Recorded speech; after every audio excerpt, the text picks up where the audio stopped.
Welcome to Taking the Tradition On. We are now in Series 7, Archetypes Unlocked. We are going to be here for about an hour of conversation, exploration, discussion, and storytelling. But it's not a storytelling concert as such, it's a deep delve into a particular archetype. And tonight we are going to be exploring the archetype of the witch, and I have a very special guest to explore that archetype with me, Gauri Raje. So Gauri Raje is a Scottish Indian storyteller. She tells stories in at least 5 languages, though we're going to be concentrating mostly on English tonight. She has done all kinds of amazing performances, usually looking at that tension and that wonderful amorphous space between Indian culture and Scottish culture. So some of those have been telling old Deccan tales, which were collected by the daughter of a British colonial officer, told her by her ayah. Rewilding Cinderella, telling lots of different versions of Cinderella from around the world. She's currently collaborating with the Scottish musician Mari Campbell on the performance of an Indian epic of the Mahabharata. And she's in process of a wonderful book of cooking tales, innovations to Scottish recipes by Asian women, and kind of how that fusion of biographical stories and different traditions of cooking come together in this wonderful explosion of flavour and memory and taste and tales. So do look out for that coming up. But tonight I gave her the choice of any archetype she wanted, and she chose the witch. So I'm going to invite her to join me now, and to tell you why she has chosen the witch as her archetype. So come and please put your virtual hands together for the wonderful Gauri Raje. Whoop, whoop, whoop, whoop, whoop. Welcome to Taking the Tradition On. So, I suppose the first thing I'm going to ask everybody if they want to put in the chat what they think of when they heard the word witch, because it's quite a strong word and it's got a lot of different connotations, and I'm quite interested what people visualise, what the first thing that comes into their head is when they hear the word witch. So please get your ninja typing fingers out and tell us what you think of. And I have different responses to this depending on the time of year, I've discovered. If you ask me about witches in spring, you get a different answer to if you ask me about witches at Halloween. and even just what mood I'm in and who I've been talking to and what the company around is, my definition of witch changes really quickly.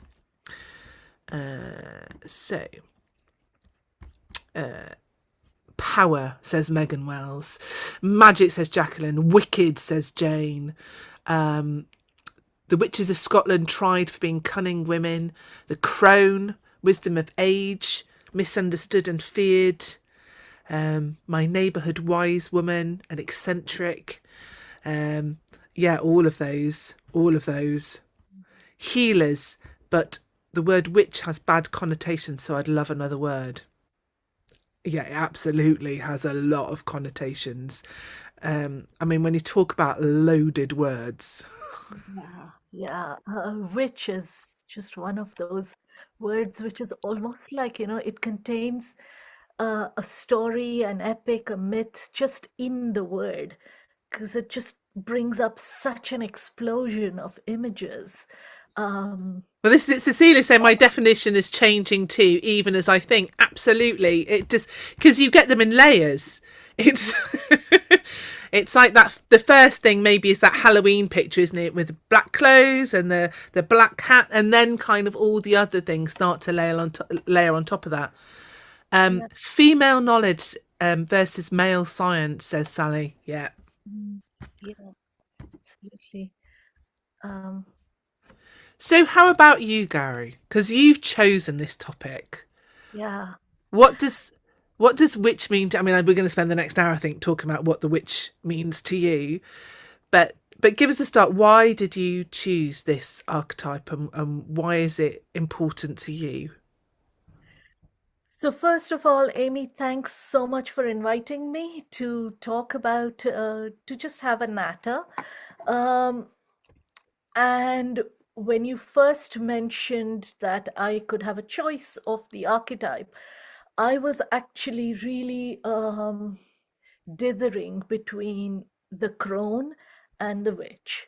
Um, the crone, just because I think it's something that's very close to my life experience at the moment. I'm obsessed with this idea of, yeah, well, my hair's turning white, going into menopause, etc., but also I hear you.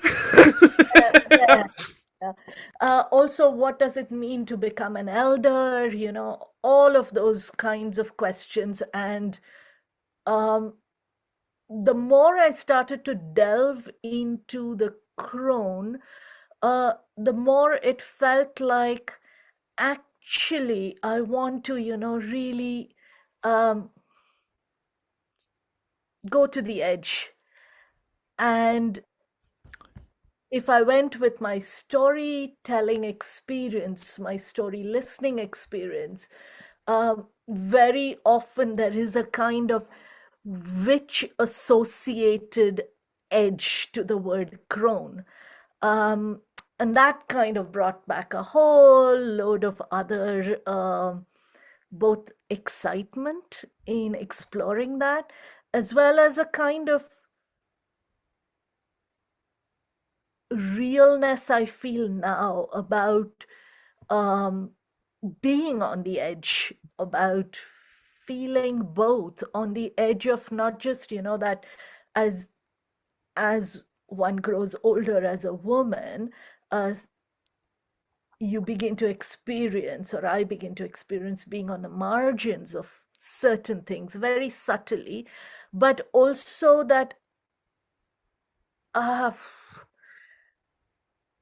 I'm not quite what I would call myself. And that's a very exciting space. And I thought, oh,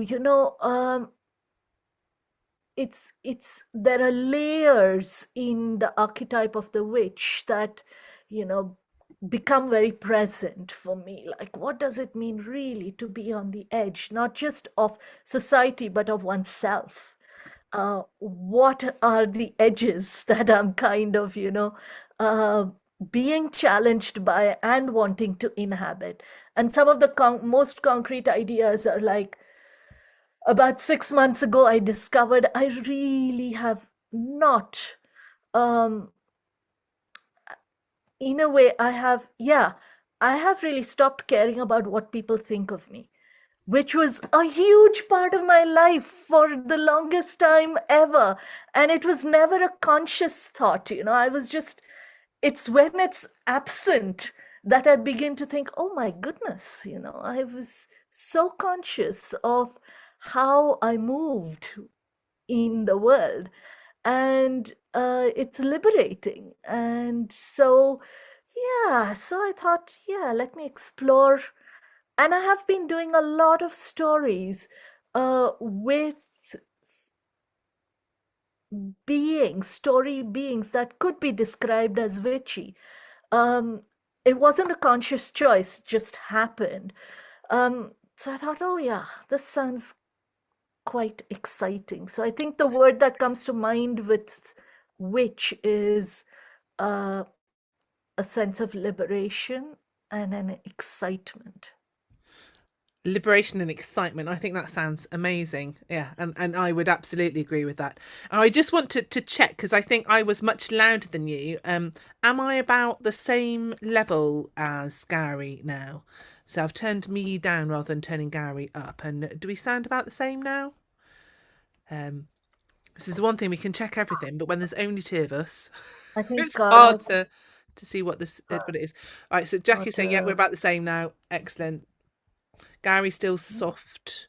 Okay, so well, if I turn I, myself I'm going to turn my volume up. right, Yeah, how is that now? I think well, it sounds the same to me. I can turn myself a bit further down though. As long as it's a bit unpleasant if I don't want to be riding over you every time I speak. So are we about the same now? Jane saying we're about the same? Yep, I'll speak up a fantastic. bit. Well, I think we're about the same now anyway, Gary. So that's marvelous.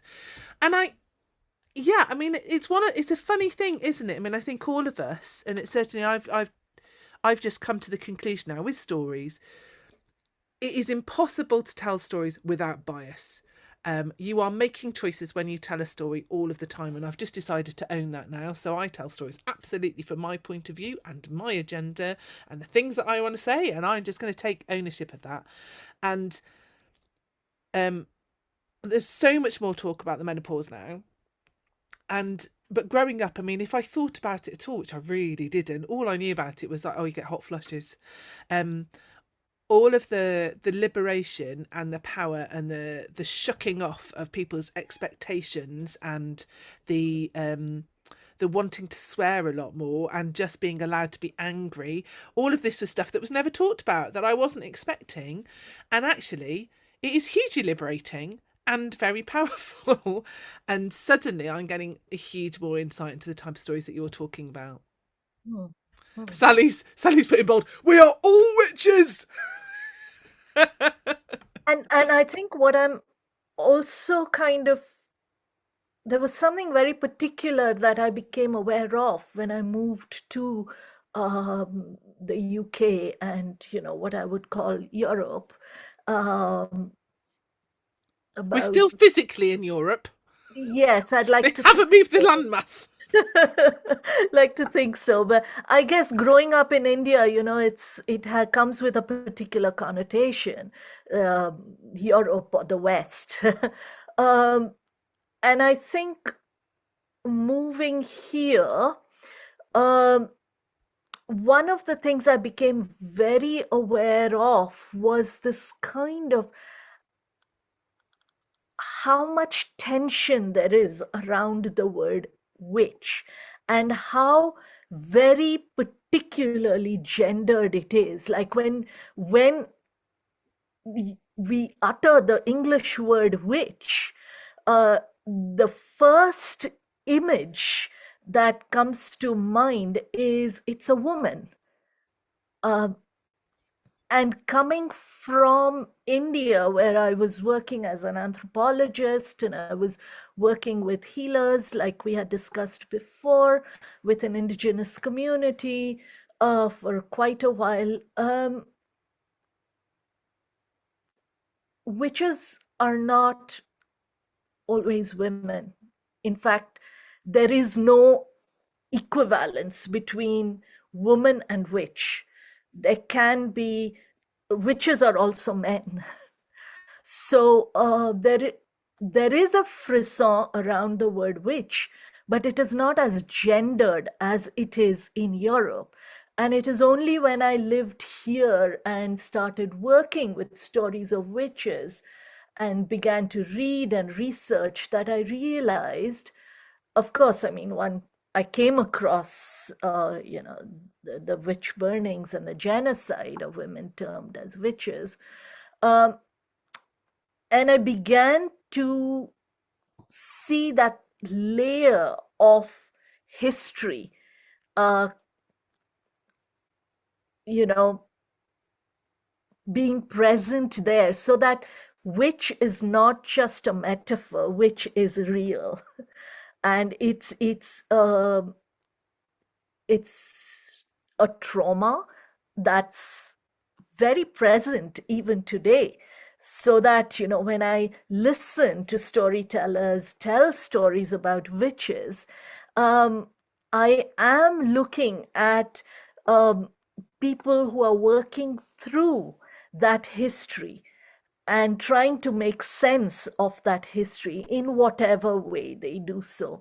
Um, and my experience with witches and witchcraft in India when I was working with indigenous healers was very, very markedly different. So I think I'm also kind of, you know, that's also one of the reasons I chose to discuss this archetype of the witch, because there is something very particular about what the word witch connotes in Europe that may or may not be shared in all cultures around the world. I mean, so it. What I'm latching onto is because I really want, I do want to talk about witches in Europe, but working with indigenous healers in India also just sounds incredibly exciting and really fascinating, and something that I know very, very little about, and I don't know very much about witches in other cultures at all. I mean, obviously, I've heard of witch doctors, and there's kind of, I've seen the Disney film, but I really don't know a lot about witches in other cultures, and what I do have is very much stereotypes rather than, I think, archetypes. Mm. So will you tell us more about that?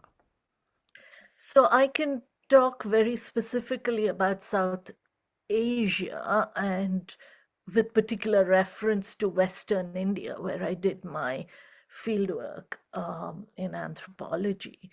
Um, and so, as I mentioned earlier, uh, we there are witches. um, it's very interlinked with the healers in the community. Um, the healers in the community are called bhagats, bhuas and bhagats. Not quite the same as shamans, as it would be in Siberian cultures, for instance. That term shaman comes there, but I would prefer to use the word bhua bhagat. Now, witchcraft lies along that spectrum of the bhua bhagats, and so that you have the bhagats who are the healers. There can be women as well as men, each one specializing in different aspects of healing. So some of the healers would work with spirit possession. They would be able to address those. There are others who work with herbal medicine and more sort of infection related diseases. Then there are some women healers who work just with complications in childbirth or with women's problems, um, mental, physical. There's a huge gradation of the different kinds of healers they are, and then along that spectrum are the witches, and the word for witches is dakan. Now, your dakans can be men as well as women. In these particular indigenous communities, and the dakans are those who are the healers who have turned. So, and I use this word very intentionally. It's kind of, I'm trying to translate from the local dialect. Um, so, in order to become a healer, there's a long apprenticeship. And it can be that somewhere along that training, a trainee turns, either because they feel quite confident and quite arrogant about their own abilities, or they need the money, or greed comes in, something that makes them stop their training and begin to practice as a full-fledged healer. So the way I understand it is, for example, you have somebody training in surgery, just to take an example. And somewhere along the way, they don't finish their training, they don't complete the training, but begin to practice as a surgeon. Now you're really putting the patient's life at risk. And so that's when the term dakant begins to be used, that you are somebody who has not completed the training. Uh, you have you are endangering the lives of the people who come to you in good faith. And it's then that you begin to be referred to as a dakan, that you need to complete your training. You haven't completed the training, and you won't listen to anybody who tells you this is dangerous. So, yeah. So that's where you can have men as well as women who turn. And the cure for that is not punishment. The cure for that is restitution. So that either an elder in the community will sit with somebody who is known to be a dakan and have a word with them, or a council of elders will sit with them, or a council of healers will sit with them and look at what is it that's made you turn and what is it that you need in order to complete your training. So yeah, um, so in order to, what I'm trying to say is that being a witch is not the epitome of evil. It's just something that you have, either from ignorance, desperation, or greed, uh, chosen to be careless about. Um, yeah. Which is a very, very different way of looking at things to what we have. I mean, I don't know about the whole of Europe. I'm not an expert on the whole of Europe. I mean, I know about British witch tradition to a certain extent, and I think that a lot of that is to do with the fact that, I mean, obviously you're working and have been working with a living tradition, Mm, um, in a community that all know each other, which is where witches would have been within mm, Britain. mm, And but obviously, kind of the way that all turned came very much top down rather than bottom up. I think, kind of there was a point when there would have been healers within the community, and when you disrupt all of that, and when you start um, putting a lot of fear, I mean, I think a lot of what happened in Europe, from my understanding, my very much unsubstantiated perspective, was about wanting to have a them and us. So strengthening the us of the church, of the, the church going ordinary patriarchal society, by ostracizing powerful women on the outside and the indigenous traditions, to make Christianity stronger, and really building up that them and us thing, which is the absolute opposite of what is happening. I mean, Erin's saying, that's great restitution, not punishment. As went in a whole different opposite fork at that mm, point. mm, mm, At which point, you're much likely to have the equivalent of darkened in Britain, because everybody is split off and it becomes very secretive. And there isn't this council of healers and a council of elders who are there to look out for other people, because half of them have been burnt and the rest of them have gone into hiding. mm. I think, the picture I've presented to you is, I would just like to say that it is very specific to communities that, that one I worked with ethnographically, but also that is not to discount that the pattern of persecution of vulnerable women as witches doesn't happen on the subcontinent. And but from what I have encountered, and my research, ethnographic research, shows, is that some of that consciousness of women as witches, and especially, single women, outspoken women, widows, vulnerable women, um, emerged in areas also where organized religion started coming in, namely Christianity, Hinduism with its caste system, Islam. When that began to make inroads, then I think it's a very powerful kind of cocktail of patriarchy, um, and religion. Um, and so, yes, in the late 80s in India, there was this whole spate of studies, especially in central India, where women were being singled out and, being killed or persecuted as witches in their communities. And there was a kind of a counter movement to counteract these notions.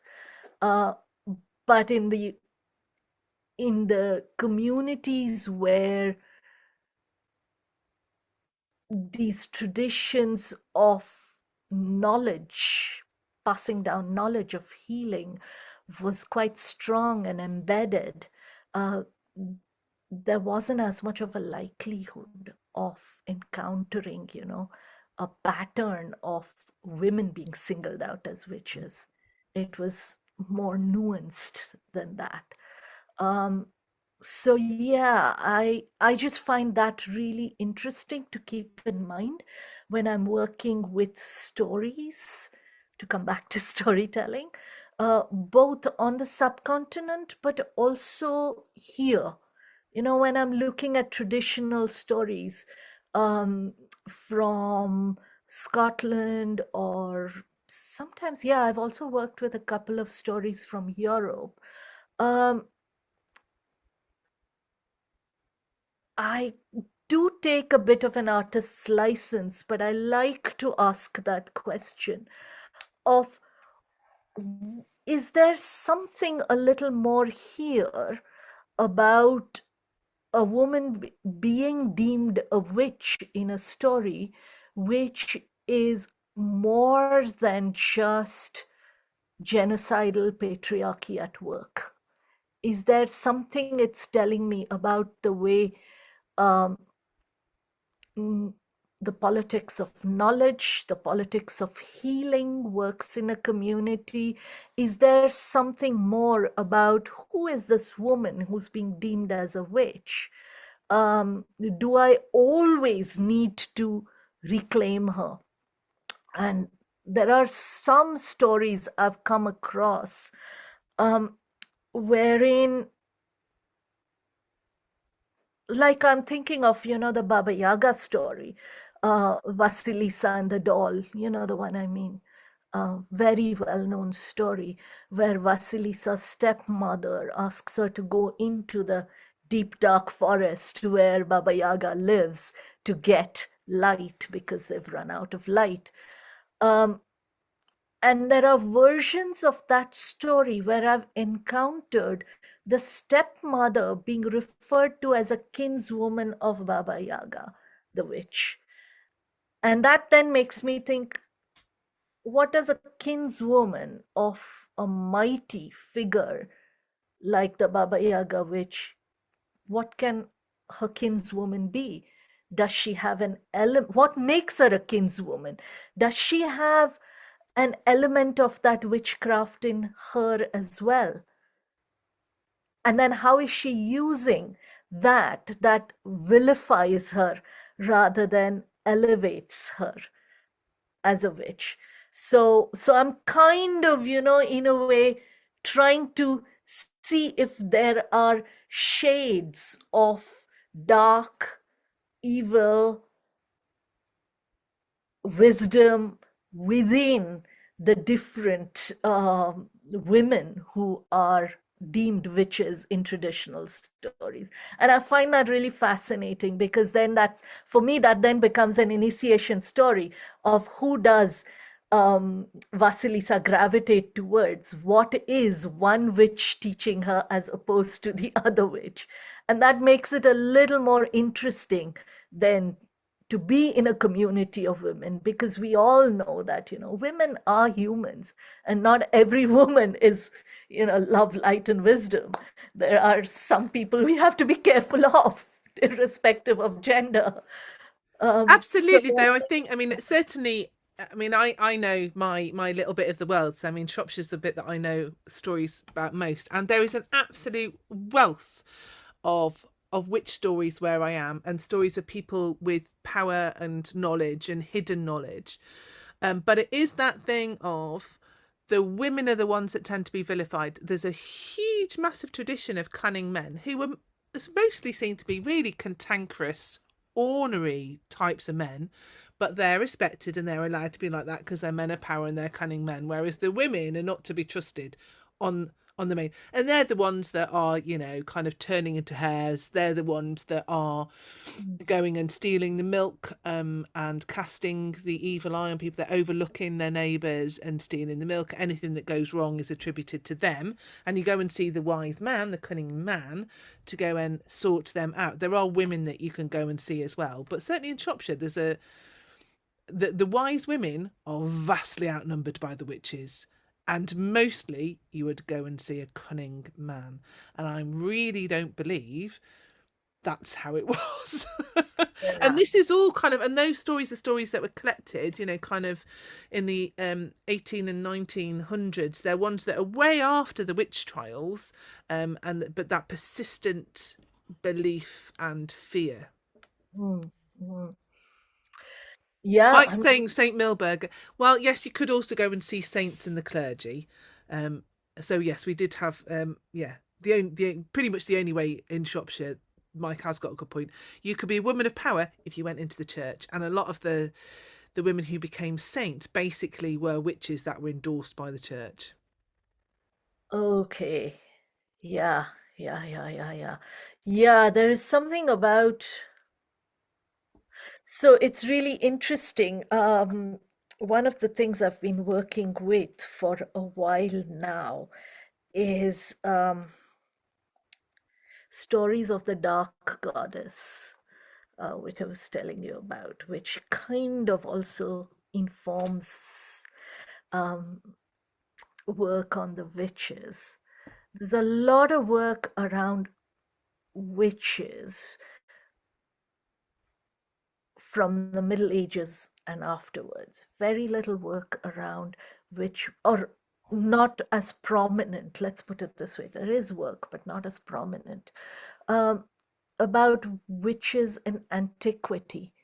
And I came across this one book which absolutely fascinated me. You might know it. It's called The Rotting Goddess. No, but I am going to know it, and I'm going to find out. It looks at the whole tradition of Hecate and the ev- the denigration of Hecate from being associated with the cosmic world soul to then being associated as a powerful witch figure. And the book looks at the denigration and therefore, what was happening in antiquity, in history and culture, where this very powerful goddess was just given the status of a witch rather than someone who embodied the cosmic world soul. And one of the things that for me was really interesting in that was the muddying of the waters between the idea of what's called the dark goddess, the dark mother, and the death mother. Now, this is all very Jungian, but I just find it fascinating as a concept. And for me, it fed into the whole politics of healing I was talking about in India. So the dark mother is the one that is, for example, Ereshkigal, or you might even say Kali, if you look at an Indian goddess. Um, the one who destroys, and destruction is very essential to creation. It's generative. It's a generative destruction. The death mother is a figure that's associated with um, a kind of fixation around power and control.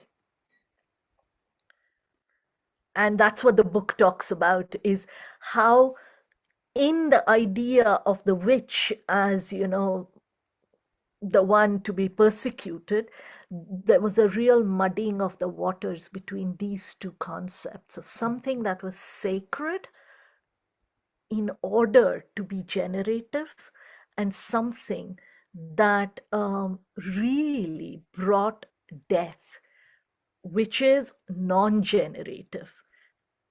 And this kind of feeds into also, for me, when we talk about the earth mother, when we say, this land is dead, what does it mean? There is the whole concept of rewilding, that if you leave the land alone, it'll find a way to grow.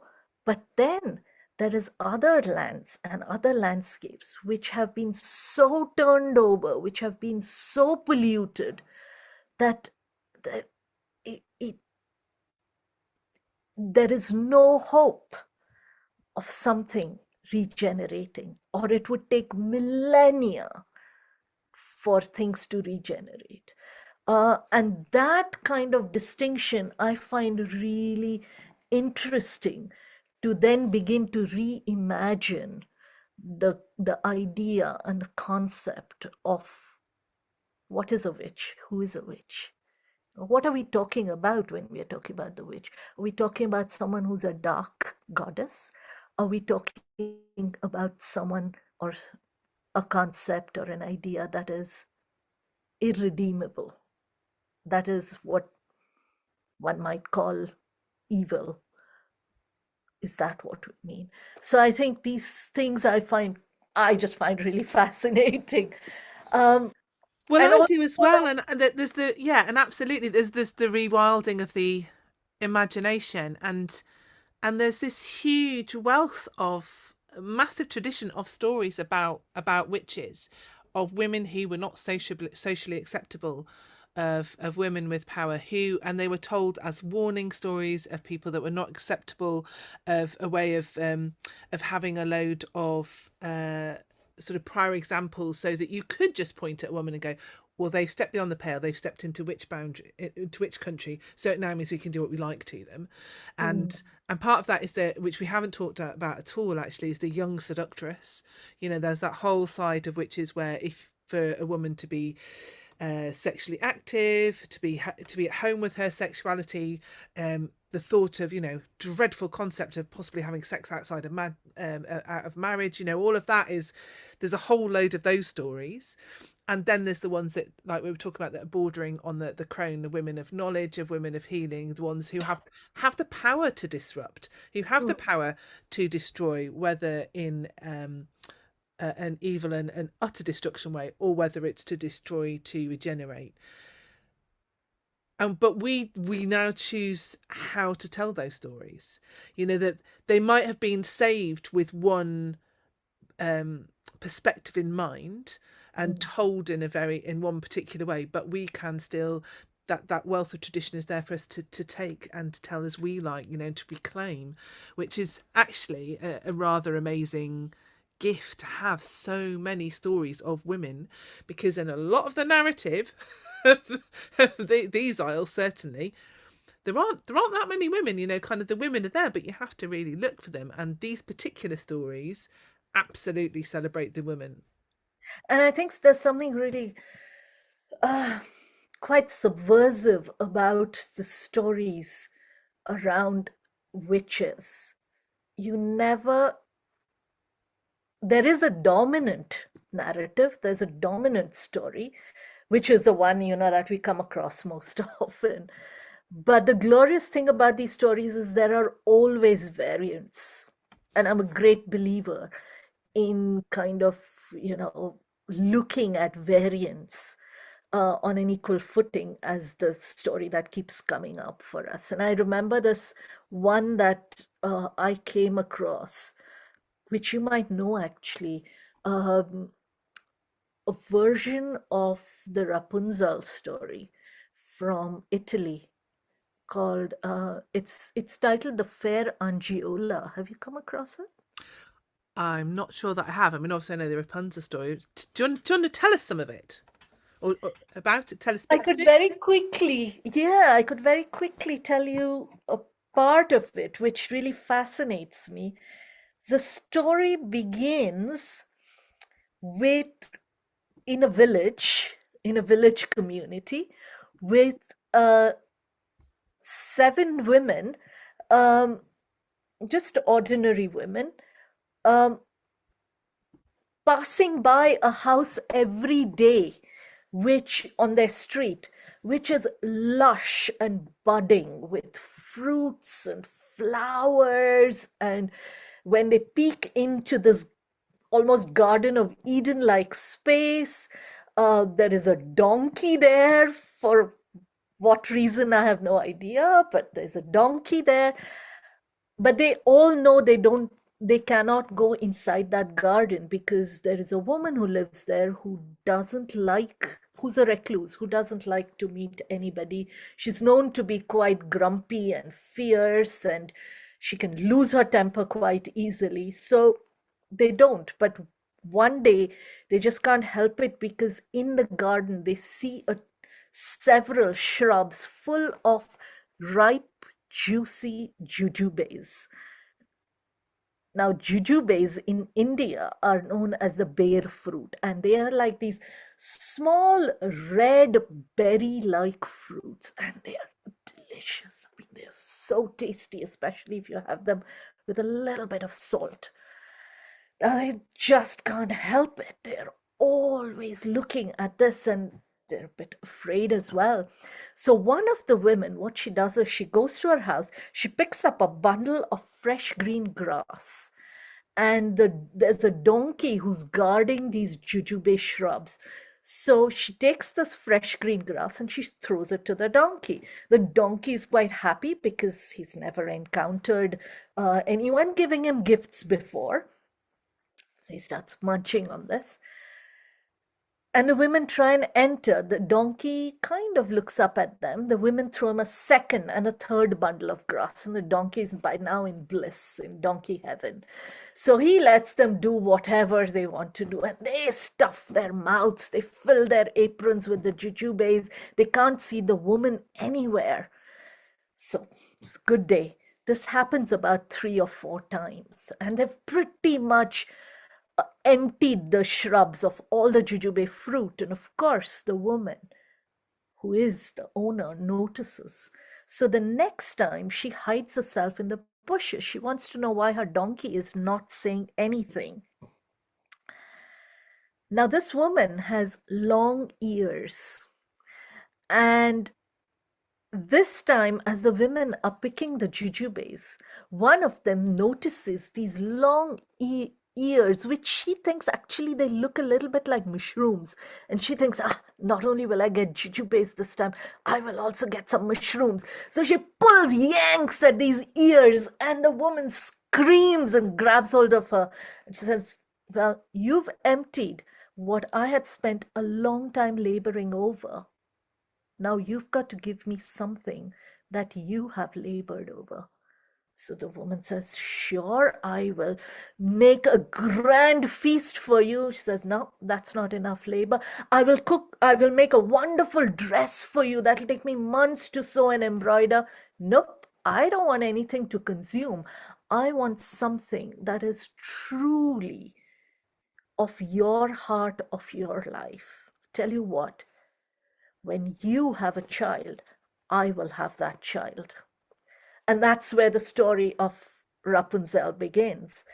And the way the story moves is that there's eventually a daughter that this woman has and gives it to this fierce auntie. She calls herself an auntie to the young girl. And she loves this young girl. And there's this element of, the auntie having these generative powers. She can have a wonderful garden. She can grow things. She has, a relationship with the more than human, with this donkey that then becomes a dog. And she loves this child and wants to take care of her. And the whole story, she is fierce, but there is something that grows between her and this young girl. So, there's something about the variant of Rapunzel in this story that I really love. And I think there are so many such variants that exist. And if it's about, giving another perspective, I love to find these variants and say, you know what? It wasn't all just persecution. There was something that came in. Someone remembered something else about this figure, this person. So I find that quite fascinating. I love the way that you make that really joyful as well. Um, yeah, I mean, it just makes me laugh because Shropshire, where I live, if there is a bleak version of a story, we've got it. Like, kind of stories that may be quite lovely everywhere else are just we go bleak. So, so can I give you a quick this is a very different story to the one that you've done, but you were saying, you were saying you might like me to tell a story, and I was just thinking this just shows in stark relief how our subverting the narrative goes. So, and in lots of ways this sums up, which is for me, lots of the different options of them. So I'll try and tell it quite quickly. There was a group of lads, like a couple of lads, and they go off hunting, and they're up into the wild hills. They're up above the tree line, into the heather and the grass and the stones and the mountains, and they spot a young girl.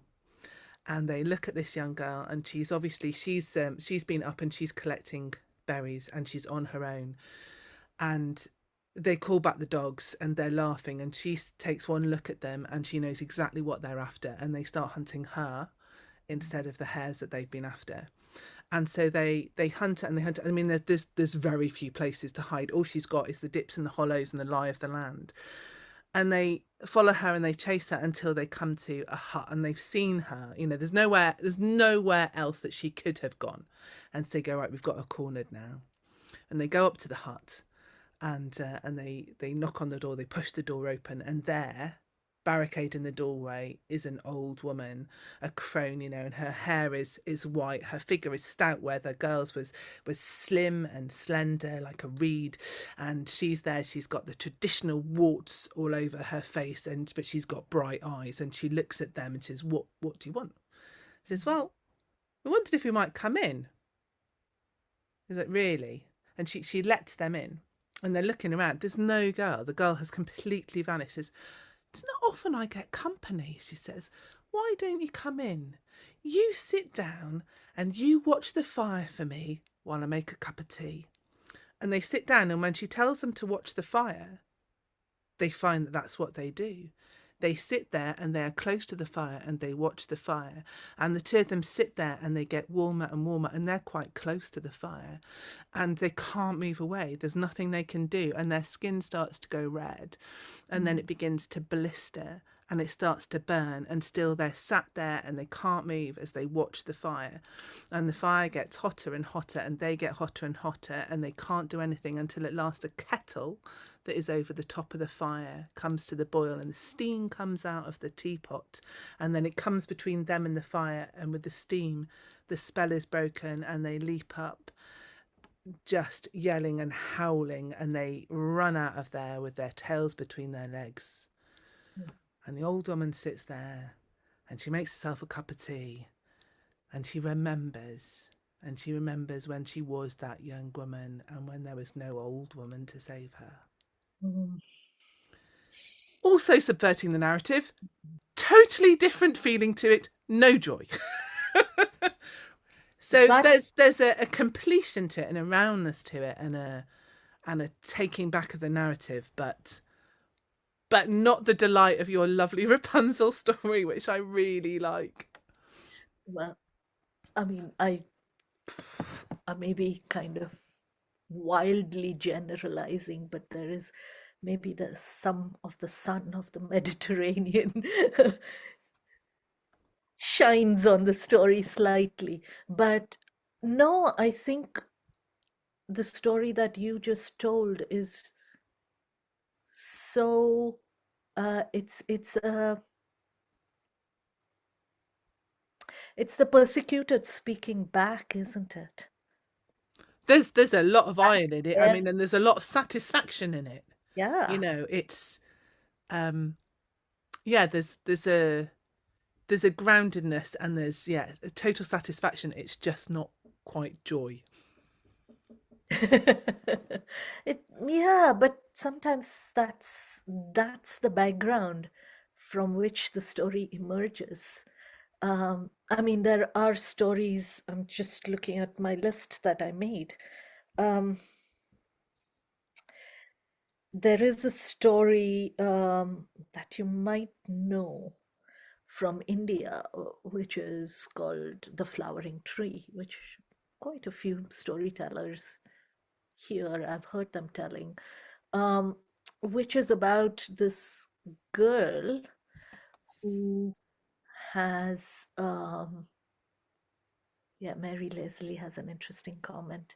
That story was about redeeming the time of her life. I love it. I love that story. I mean, it's not one that I get to tell very often at all. I mean, it's become one of my heart stories, and it's one that lives with me. But I don't.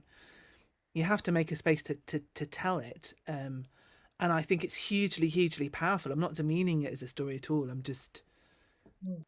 it. Redeeming, she said. Yeah, It's redeeming is a great word. And Shropshire's very good at redemption. It's very good at grounding. It's very good at living with the land. There's lots of things that Shropshire's great at, but if there's a bleak way to do it, that's it'll take that route. well, the Indian way goes, which is, highly dramatic, Mm. and there is the love and the pain of longing and the pain of loss and the injustice, and it has a different flair, but the story of the flowering tree, for instance, the girl has this talent of turning into a flowering tree, and a prince sees her and falls in love with her and wants nothing but to marry her. Everyone else sees her as a witch, but a witch with powers that whose fruits they want. So she gets married. The prince's sister um, forces her to turn into a flowering tree. She doesn't necessarily want to. Um, she just says, "I want to live as a girl, as a bride, a normal life." And the prince's sister sort of blackmails her into it and says, "No, no, no. How can you do this?" Um, and she's left broken and bruised as a half thing, it's called. So she's half human and half tree, and abandoned, um, till the prince goes in search for her and finds her, and finds with his love to heal her and bring her back into her form that can shape shift and not stay between these two places of half this, half that, um, and reclaim her power. So it's through his love that and his patience in tending her that she finds her whole form as a human that can then move into the whole form of a tree. And of course, those who were persecuting her, including the prince's sister, but then there's also a man that she finds on the road, etc. They are punished. Um, so that's a story I love because it also, to me, illustrates what the women who were deemed as witches were. They were just ordinary folk who had these abilities, like any of us do, talents. And they didn't necessarily sit comfortably with those, but they would use them to the best of their knowledge, to the best of their skill, and sometimes got exploited for it or persecuted for it. Um, I love that as well because it brings us back round almost to where we started with the Darken and that idea of her being untrained, that she's stuck between these different energies and not really able to be a girl or a tree, and it's that apprenticeship, it's that learning, it's that being held by the right parts of the community, and the I mean I'm not I don't want to get too forward about the prince being one of her elders, but those elders of the community, it's the love of the community that bringing her back so that she can flower both as a girl and as a tree. And mm, I think that is something that is definitely buried in the British and the European tradition of witches being shapeshifters. And I think most indigenous populations have traditions of journeying, of shamanic journeys, of connecting with the spirits of plants and with animals, of being able to go into that spirit world um, Mm. and it and having animal mentors and plant mentors. And so when you have all of those stories of witches turning into cats and hares, and it's it feels so much like it's a way of talking about those traditions, or misunderstanding what those traditions were, and trying to keep that knowledge alive, and trying to be able to find some way to pass it on in a safe way that became very very unsafe place to be. Yeah, yeah. Isn't it kind of like a universal underlying narrative that those who are deemed witches and thereby, the tag of evilness gets associated, um, also have an attunement with the more than human, whether it is in terms of um, the healer being in apprenticeship to the more than human world. And that's where they become, that's where they get their healing knowledge from.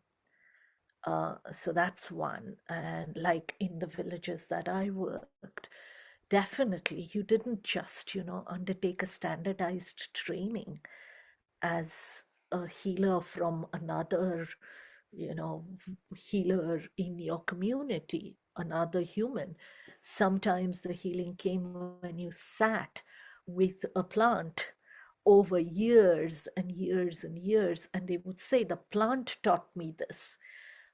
So that what the plant teaches you, or what the deer or what the tiger medicine comes to you, is very attuned to the cycles and the rhythms of the land.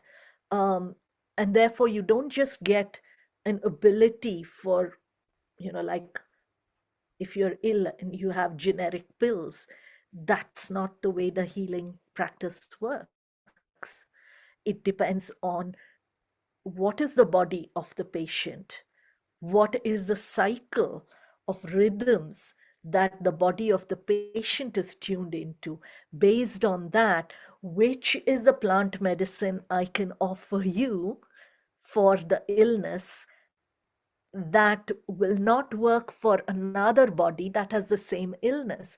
What is the time of the moon cycle? What is the time of the wind cycle? All of this gets so deeply attuned.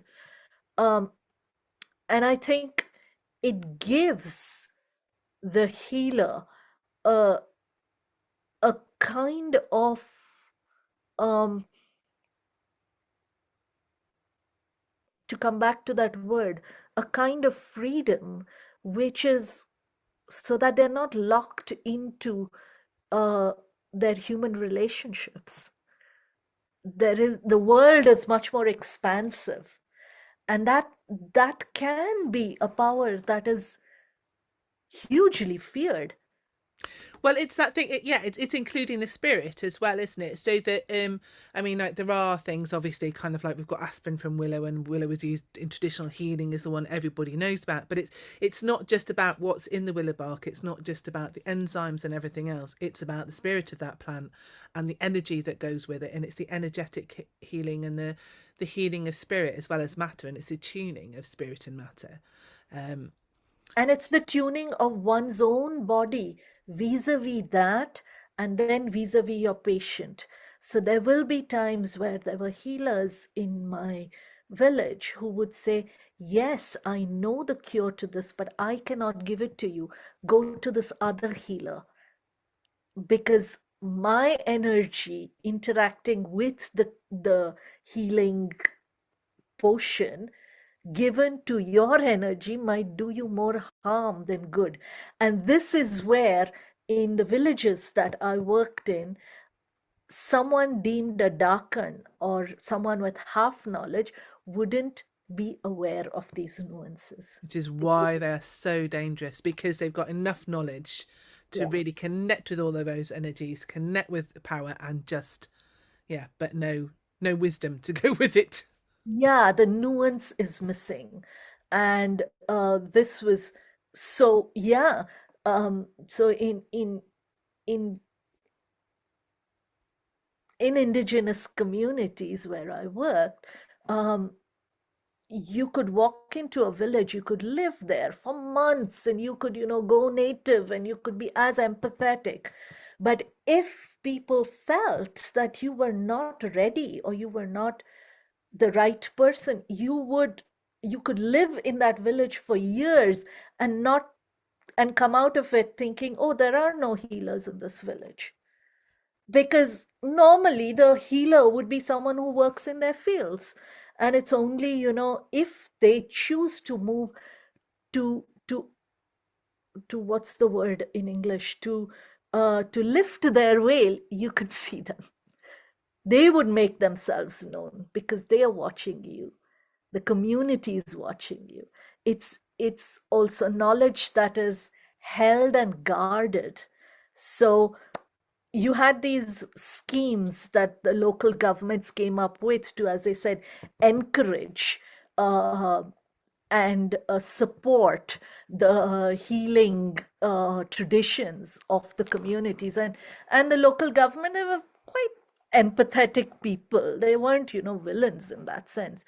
They would hold these meets, they would welcome the healers from the local area, and they would say, come and talk to us about your traditions and what we can do to help you preserve them, and maybe we could, document your healing traditions. Nobody turned up.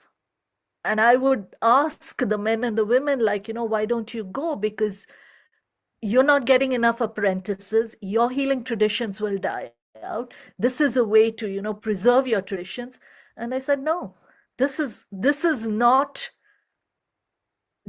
just the fact of possessing some kind of knowledge to administer a cure doesn't make a healing tradition. So and I think that, people who were feared in here as well, who had these deep knowledge of plants and herbal medicine and cures, I think that they posed a threat with the oncoming of, industry and privatization and the loss of common lands and all of that. Um, because those are the basis on which these healing traditions can exist. And so the only way you can, kind of, yeah, it's important to get these people out of the way so you can get access to the common lands. um, for a bit of history. But yeah, no, in the villages that I worked, um, the healers would just tell me, oh, you know what, we've just gone behind the veil. Since the British started marching through the forests, the Hindus became like what they would call the Ujaliyat community, which is a mainstream community. They are no different from, the British, Angrez. They're all the same. So, we just live behind our veils. We'll stay underground till it's time for us to, um, come up. We don't need to live under, fresh air and clear skies. Um, yeah. Well, sadly, our time has just about come to an end, but I'm very delighted that the time of those healers hasn't come to an end, and that there are still many pockets, there are still many indigenous communities that may be being quiet, they may be underground or behind the veil or hiding in plain sight,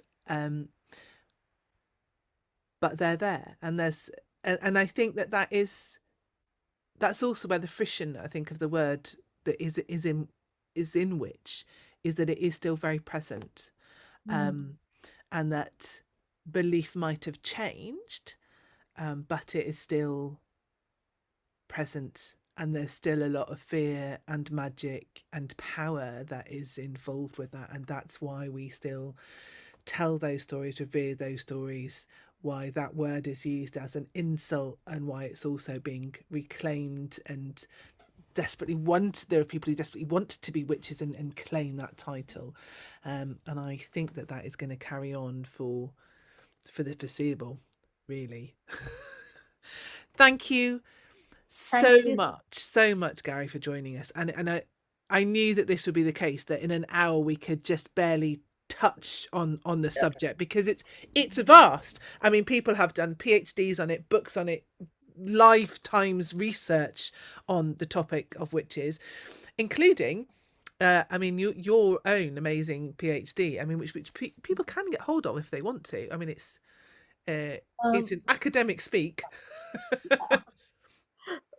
yeah, I think it probably lies in the dusty shelves of the University of Warwick.